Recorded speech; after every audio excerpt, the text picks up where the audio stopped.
Ce mercredi 24 mai, Sylvie Tellier a assisté à la projection du film La Passion de Dodin Bouffant au Festival de Cannes.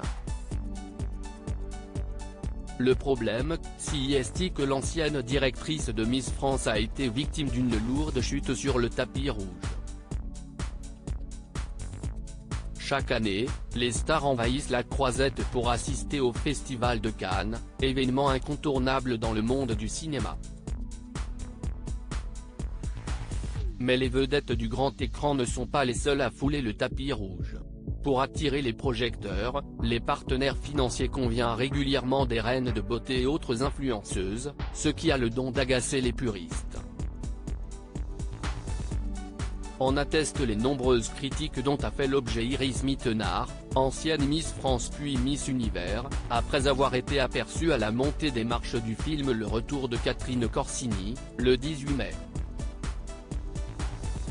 Cela n'a pourtant pas empêché ses amis de la famille Miss France de lui emboîter le pas, comme Amandine Petit, qui a fait sensation dans une robe transparente qui en dévoilait un peu trop.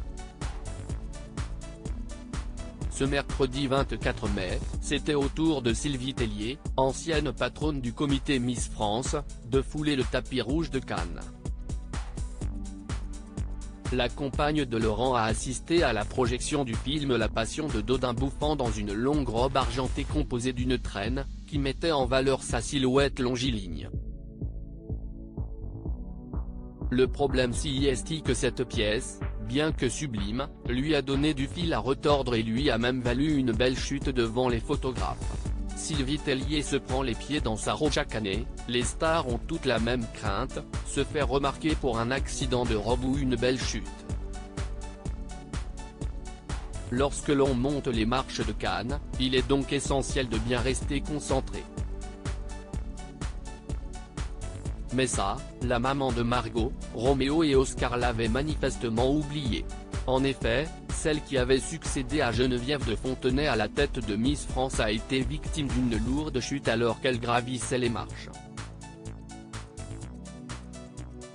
Heureusement plus de peur que de mal pour la mentor de Diane Lair, qui s'est rapidement relevée. Il ne demeure pas moins qu'elle se serait bien passée de ce grand moment de solitude.